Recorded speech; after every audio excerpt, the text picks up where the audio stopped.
परमेश्वर कबीर साहिब जी। फिर ये है 5 नाम हैं जो हमारे कमलों में ये प्रधान बैठे हैं। मूल कमल में गणेश जी, स्वाद चक्र में सावित्री ब्रह्मा जी, नाभि कमल में विष्णु और लक्ष्मी जी, हृदय कमल में शिव पार्वती जी और कंठ कमल में ये दुर्गा जी। तो ये 7 नाम इसलिए देते हम कि मान लीजिए उपदेश ले लिया और ये प्रथम मंत्र एक बार मेरे मुख से भी सुन लिया मालिक की उसकी जैसे हम देते हैं, और फिर उसकी उस सुनने के बाद साथ साथ बोल लिया और फिर भी मृत्यु हो जाती है, तब मनुष्य जीवन गारंटीड है उस व्यक्ति को, ये गारंटी देता है। और यदि उसने जाप कर लिया कुछ दिन और विश्वास ठीक रहा तो वो स्वस्थ भी होगा और इसकी इसी जीवन में आयु बढ़ती चली जाएगी, परमात्मा बढ़ाता चला जाएगा जब तक उसका मोक्ष नहीं होगा, इससे जन्म में पार कर देगा आपको। तो इसलिए ये 7 मंत्र दिए जाते हैं। ये पहले वाला लास्ट वाला मंत्र आपको जन्म दिलाएगा तुरंत, मनुष्य जीवन का गारंटीड है, मृत्यु भी हो जाएगी पुण्यात्मा। इसलिए मान लीजिए किसी का कोई बीमार है, यानी 80% व्यक्ति दुखी आए हुए, और जो विश्वास कर लेता है उनको गारंटीड बात पूछ लो, यहाँ लाखों बैठे होंगे, आ जाते हैं, सुनते रहना और सब स्वस्थ हो जाते हैं। तो ये वो परमात्मा है। तो इसलिए प्रथम मंत्र जो आपको दिए जाते हैं इनमें ये 2 मंत्र अब कंपलसरी थे, पहले नहीं थे ये। तो इसलिए परमात्मा ने कंप्लीट कोर्स बना करके गरीबदास जी के माध्यम से हमारे तक पहुंचाया है। और जैसे आप जी किसी का जैसे विदेश गए हो, स्वदेश आना है, वहाँ आपने कोई कारोबार शुरू कर रखा है, कोई फैक्ट्री वगैरह लगा रखी है और आपका ठीक से काम चला नहीं, आपका बिजली का कनेक्शन कट गया, टेलीफोन कनेक्शन कट गया, पानी का कनेक्शन कट गया, गैस कनेक्शन कट गया, पैसे बने नहीं तो आप कंडम हो गए। और वहाँ कोई ऐसा प्रभावशाली व्यक्ति आपको मिल जावे, सरकार को गारंटर बनाए कि भाई तुम इनका चालू करो कनेक्शन, मैं गारंटर बनता हूँ, और फिर उसको कहेगा भी जो पैसे तो देगा यही तेरे कर्जा उतारेगा, नहीं तो फिर काट दियो ना, देते क्या बात है। तो ऐसे ये दास आपका गारंटर बनता है और आपके सब कनेक्शन चालू करवाता है, लेकिन इनकी मजदूरी करके ये देने पड़ेंगे, तुमने कर्जा आप उतारना पड़ेगा। और परमात्मा जो है कुछ अपने कोटे से भी आपको पैसे देता, क्योंकि आप चला ही नहीं सकते अपनी फैक्ट्री को बगैर थोड़ा बहुत और सारा ना मिल रहा कहीं से, तो वो बगैर आपके वैसे सब्सिडी समझ लो ऐसे देता है। तो परमात्मा पहले आपको सब्सिडी देता है जिससे आप अपना काम चलाओ और फिर डट कर भक्ति करो, मर्यादा में रहो, आप धनी हो जाओगे, बहुत शीघ्र धनी हो जाओगे। बहुत कीमत है इन मंत्रों की। इन भगवानों के जो 5 प्रधानों से आपने मुक्त होना है, त्रिकुटी पर जब जा सको हो उस समय पहुंच पाओगे जब इनसे आप अपना नो डू सर्टिफिकेट ले लोगे। अब ये मंत्र जो 2 मंत्र फर्स्ट और लास्ट है इन 7 मंत्रों में, इसके साथ मिलने से ये मंत्र जो प्रथम जाप आप करते हो, इनका ऋण मुक्त हो जाने के बाद भी कुछ आपकी कमाई यदि बचगी तो इन 2 मंत्रों के प्रभाव से ये कन्वर्ट हो जाएगी आपकी सतलोक चालन नालियां में, इनमें से बच भी गई तय। और फिर जब आप यहाँ से प्रस्थान करोगे तो आपका अकाउंट, अब ये कहते हैं राधा स्वामी धन धन सतगुरु वाले, ये जय गुरुदेव वाले कहते हैं, हमारे गुरुजी तो कहते हैं हम तो सीधे त्रिकुटी से चलते हैं। यहाँ बताते हैं त्रिकुटी यहाँ नहीं है, त्रिकुटी इसके पीछे बैक में है, यहाँ पर जो नीचे से सारा ये तंत्र साथ मिला हुआ आता है, यहाँ है पीछे। ये कहते हैं हमने ना तो वेदों की आवश्यकता, ना किताबों किसी और, ना हम गीता को मानते, ये भी तो किसी ने लिखी है। और हम तो सीधे त्रिकुटी से प्रारंभ करते हैं अपना रास्ता, त्रिकुटी से, उसका किसी ने नहीं पता। ये सारे ऋषि महर्षि त्रिकुटी माथा मारा करते और उन्हें खक नहीं पाया आज तक। त्रिकुटी से तो बहुत आगे जाना हमने, और त्रिकुटी पर जाना कोई बालकों का खेल है, कोई बरवाले का बस स्टैंड है, चाहे पैदल पहुंच जाओ चाहे रिक्शा में बैठ कर पहुंच जाओ। त्रिकुटी इज द इंटरनेशनल एयरपोर्ट, त्रिकुटी अंतर्राष्ट्रीय हवाई अड्डा जानो। और वहां वही व्यक्ति जाता सैर सपट्टे, तो कोई धक्के खाए जाओ, क्या फायदा होगा, उसने देख भी और आ जाओ उल्टा, क्या फायदा उसका। वहां पर केवल वही व्यक्ति जाता है जो पहले टारगेट बना चुका होता है, और उस जिस देश में जाना है उसका पासपोर्ट और यहाँ की सरकार से नो ड्यू सर्टिफिकेट, और तब वो उस इंटरनेशनल एयरपोर्ट पर जाकर कुछ लाभ उठा सकता है। तो वहां से फिर आगे कैसे जाएंगे? उस त्रिकुटी पर पहुंचने के लिए तो सारा झंझट है, उस पर जाए पता फिर आप पे काम बन गया। तो त्रिकुटी पर जाने से पहले हमने इन भगवानों से नो ड्यू सर्टिफिकेट लेने पड़ेंगे। और आपकी ये ऐसी भक्ति है, इसे ऑटोमेटिक, ये देवता है, ये कोई किसी के साथ भेदभाव नहीं करते। आपकी कमाई एग्जैक्ट लिखी पाएगी कंप्यूटर की तरह, और जो आपका ड्यू शेष होगा आपको थमा दिया जाएगा। हृदय कमल में जीव रहता है, और इसके यहाँ से फिर ये सबसे पहले इसका रास्ता है त्रिकुटी में जाने का। सबसे पहले मूल कमल में जाना पड़ेगा, मूल कमल से फिर सीधा रास्ता बनता है त्रिकुटी तक जाने का।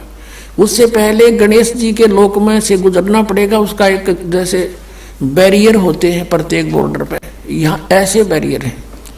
वहाँ जब आप जाओगे आपके सामने आपके मस्तिष्क पर जैसे लॉकेट होता है ऐसा लगा पाएगा, और तुरंत आपको कहा जाएगा चलो आप जाओ, आपकी ये पूंजी, और वो आपके उस मस्तिष्क में ऐसे लॉकेट पे वो नो ड्यू सर्टिफिकेट छपता चला जाएगा। फिर आगे चलोगे, आगे आप पहुंचोगे जब विष्णु जी के लोक में, वहां भी आपको ऑटोमेटिक मिलेगा, कोई बाधा नहीं मिलेगी, क्योंकि वहां तो चोरों को पकड़ा जाता है, सा को थोड़ा, वो देवता भी तो हैं, वो किसी के साथ जरा सी भी गड़बड़ नहीं करते। फिर ऐसे शिव के लोक में से शिव का इस कमल में हृदय कमल से फिर त्रिकुटी कंठ कमल में आएंगे, फिर हम त्रिकुटी पर पहुंचेंगे। अब त्रिकुटी पर जाने के बाद इस सतनाम के जो प्रथम मंत्र का अकाउंट वहां देंगे, लेकिन वहां पर यह काल बकवाद करवा देता है। यहाँ का जो जितने देव हैं ये अपने स्तर पर कोई गलती नहीं करते, ये करवाता है। जैसे श्री कृष्ण, इसने सारे प्रयत्न किए थे कि भी युद्ध ना हो, सबसे प्रार्थना की थी दोनों पक्षों से। फिर इन्होंने देख लिया था कि ये मानना नहीं, ये तो इन मतलब बुद्धि भ्रष्ट हो चुकी है। और उसमें क्या था कि सब रिश्तेदार राजा आधे आधे बांटने थे उन्होंने। ये राजा को भाई जो कौरवों के पक्ष में आना चाहता है वो अपनी स्वीकृति दे दो, पांडवों के पक्ष में आना चाहता है वो अपनी स्वीकृति दे दो, ऐसे कति तैयारी होगी। तब श्री कृष्ण जी ने सोचा भाई अब ये तो मेरा भी नंबर आओगा, मैं भी राजा हूं, और मैं पांडवों का रिश्तेदार, क्योंकि श्री कृष्ण की बहन अर्जुन का ब्याह रखी, रिश्तेदारी पक्की, और उधर से वो चाचे ताऊ थे, कोई अलग नहीं। तो श्री कृष्ण जी ने यहाँ तक कह दिया कि भी एक तरफ तक मैं हूँगा, एक तरफ मेरी सेना होगी, अब मांग लियो जिसको मांगना हो। और यहाँ तक भी कह दिया कि मैं हथियार नहीं उठाऊंगा। अब पांडव तो मुंह धो रहे थे श्री कृष्ण पे कि सर्वशक्तिमान है, ये जो हमारी तरफ पक्ष में हो गया तो अकेला ही बहुत है। तो फिर पांडव घबरा गए थे। पांडवों ने यहाँ तक कह दिया था प्रभु हमें 5 गांव दिवा दो, हम युद्ध नहीं करेंगे। वो नहीं मानना था, फिर भी छोड़ो इस बात को, हम आगे लेंगे। तो फिर जब महाभारत का युद्ध हुआ, अब श्री कृष्ण ने हथियार उठाया, पहिया उठा लिया रथ का, उसको अपनी शक्ति से सुदर्शन चक्र बना दिया, और उसने बहुत लाखों लोगों को काट डाला।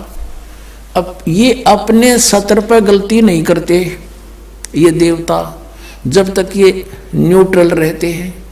और जब इस काल ने इन पर प्रभाव किया, अंदर प्रवेश कर गया इसके काल, श्री कृष्ण के पाप को बनवा दिए इसके, और सुदर्शन चक्र उठवा दिया, झूठा बना दिया, वह प्रतिज्ञा भंग करवा दी।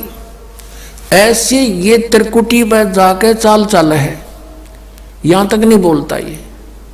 अब वहां ये कोशिश करता है कि इसको यहां उलझा दूं। उससे पहले बहुत सी ऐसी बहुत से वहां पर त्रिकुटी तो एक बहुत बड़ा सांग है, बहुत बड़ा प्लेटफार्म है, और वहां पर कहीं पर डांस हो रहे हैं, कहीं पर हैं, दुकानें लगी हैं, औरतें खड़ी हैं, नाच रही हैं, कोई अर्धनग्न शरीर में खड़ी हैं, और बहुत से वैसे सुंदर सुंदर खड़े हाथी सजे हुए। तो ये जीव वहाँ जाकर बिचल जाता है। सब ये नकली गुरु भी वहीं खड़े हैं। नकली गुरुओं का रूप बनाकर तो काल आता है, और अपने असली गुरु का रूप बनाकर परमात्मा आते। इस दास के रूप में आपको त्रिकुटी पे उपलब्ध होंगे परमात्मा। तो वहाँ क्या होगा कि कई बार ये काल भी परमात्मा यानी असली गुरु का रूप बनाकर खड़ा हो जाता है। तो सबसे पहले आप क्या करोगे, प्रणाम जब करोगे गुरुदेव को, ये स्वभाव तो आपका यहाँ बना ही दिया जाता है, गुरु जी दिखे दंडवत करोगे। दंडवत करते समय एक सतनाम का सुमरण अवश्य करना होता है। 1 सेकंड, ये 10 सेकंड मुश्किल से लगती है। श्वास उस श्वास का सिमरण करें प्रणाम करते समय, और उठ कर जब देखोगे यदि परमात्मा होंगे तो एज इट इज पाओगे, और जब काल होगा दास के रूप में तो उसका स्वरूप बदला पाओगा, ऊपर का कपड़ा हटा पाओगा, उसका असली सूरत मिल जाएगी, तो आप वहाँ से बच जाओगे। अब फिर क्या होगा कि फिर तुम जैसे यहाँ आप देखते हो गुरु जी आगे सारे पीछे पीछे हो लेते हो, तो वहाँ जब मृत्यु होगी आपको सपना सा दिखेगा। जैसे आप किसी ऑफिस में गए हो किसी काम बस, और वहाँ आपका काम फटाफट होता जा रहा है, नहीं होता है तो आप दुखी हो रहे हो, बार बार बैठ कर रो रहे हो, तो ऐसे ही चलेगा वो। तो वहाँ जाते ही जब आपको गुरुजी दिखेंगे, आप एकदम इसी स्वभाव से जो आपकी यहाँ रिहर्सल हो रही है, आपके अंदर जो आस्था कसक पैदा हो रही है, ये वहाँ काम आओगी आपके। तो ये सब रिहर्सल यहाँ कराई जा रही है कि गुरु को परमात्मा जानकर ये सब क्रियाएं करो, तो वहाँ ये आपके काम आऊंगी, वहाँ अपने यूज होंगी ये सारी फार्मूले। तो जब आपको ये पक्का हो गया कि ये है गुरुजी, फिर आपको लेकर के धर्मराज के दरबार में परमात्मा जाएंगे इस दास के रूप में, और धर्मराज से कहेंगे जी इसका हिसाब कर दो, भगवान का आदेश है, आप लो अपना ये एक इसकी कमाई जो तुम्हारे सतर की वो प्राप्त करो। ओम नाम की कमाई और ये यज्ञों का जो बचा हुआ यहाँ प्रयोग हो गया सो हो गया यज्ञ, फिर भी बचे हुए भी आपको वहाँ देने पड़ेंगे कि आप अपना संभालो अपने सतर की। जैसा कि आपके संविधान में लिखा है, ये पवित्र वेद पवित्र गीता भगवान का संविधान है, इसके विरुद्ध जो कार्य करता है वो दोषी है, चाहे जज है चाहे बिना जज है। तो यहाँ का न्यायाधीश बहुत समझदार है, उसने वो सब समझता है। परमात्मा याद दिलाता है 18वें अध्याय के 66वें श्लोक में लिखा है, सर्वधर्मान परित्यज्य माम एकम शरणं व्रज। अपना अपने सतर की जो तुम्हारी है वो अपनी लो, इसकी पूजाएं और इसको छोड़ो, आगे चलेगा ये। तो वहाँ सतनाम के प्रथम मंत्र का जाप हम वहाँ देंगे, यज्ञ दे देंगे, फिर ये वहाँ से चलेगा। फिर वो आगे जागा तो पार ब्रह्म के लोक से हमने पार होना है। वहाँ पर सतनाम के दूसरे मंत्र की कमाई जो श्वास उश्वास से की हुई है, ये उसके दरबार में जाकर अक्षर पुरुष यानी परब्रह्म के लोक में जाकर के उसको देंगे, वो आगे जाने अलाउड कर देगा, उसके 7 संग ब्रह्मांडों से पार होना हमने सहयोग देगा वहां से वो वहां तक जाने का उस टैक्स के बदले में। अब यहां बताया है कि जे तू पढ़ा पंडित बिन दोई अक्षर दोई नावा, और पर्णवत नानक एक लंगाए जे कर सत समावा। अब ये 2 अक्षर का नाम जो सतनाम है, ये हमें भंवर गुफा तक पहुंचा देगा। भंवर गुफा है, जैसे अभी तक हमने 10 द्वार सुने थे, तो यहाँ परमात्मा ने गरीबदास साहिब जी के माध्यम से कहा है कि 12 मद मैल मठ बोरे बहुर ना दे धरे रे। वो तो 12वें द्वार को पार करके है वो मठ, वो स्थान, वो ठोड़ ठिकाना। फिर जहाँ जाने के बाद बहुर ना दे धरे रे, फिर दोबारा जन्म कभी नहीं होता। एक 10वां द्वार तो इस शरीर से निकलना है। ये शरीर और एक ब्रह्मांड एक है, इससे निकल गया। कई योगी देखे यहाँ से शरीर फोड़ जाते हैं। यहाँ एक काग बोलते हैं इसको, स्थान को काग। छोटे से बच्चे को आप देखोगे नरम नरम स्थान होता है, वो कई बार नीचे हो जाता है तो उसको एक देसी इलाज से ऊपर उठाते हैं हाथ से, तो इसको फोड़ के वो बाहर निकल जाते हैं। वो कहते हैं जिसकी मृत्यु यहाँ से हुई हो ना, उस योगी को कहा करते इसने ब्रह्मांड फोड़ दिया।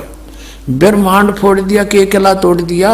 ब्रह्मांड के बीच में, प्रत्येक ब्रह्मांड के बीच में वैक्यूम प्लेस है, खाली स्थान, बहुत लंबा चौड़ा। ये फिर वहाँ धक्के खाएं जाओ, उसका वहाँ के चक्कर काटें जाओ, ठंडी ठंडी इसमें लगती रहे, और वहाँ इसकी कमाई पूरी हो जाएगी, फिर वापस नरक में।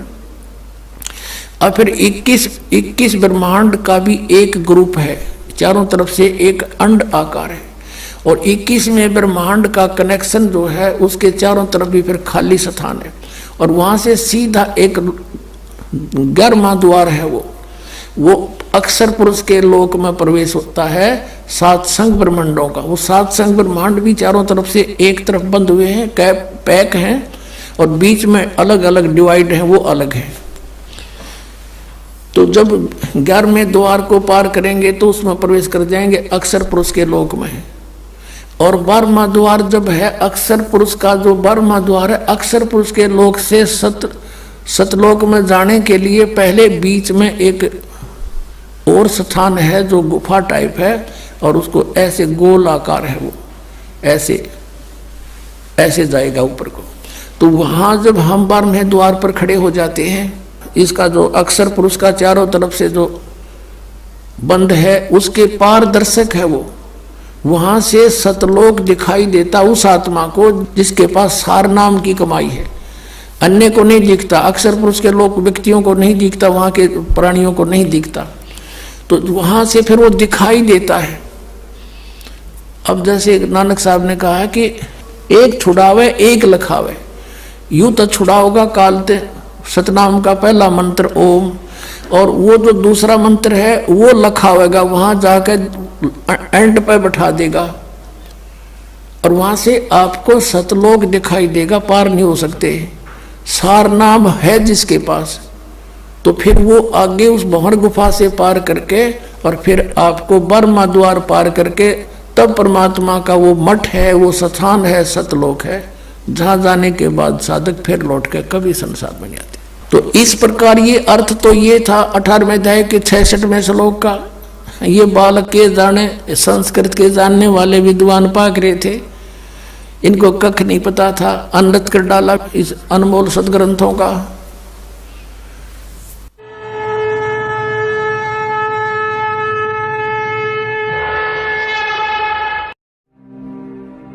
और अधिक जानकारी वसंत रामपाल जी महाराज जी से निशुल्क नाम दीक्षा प्राप्त करने के लिए संपर्क करें।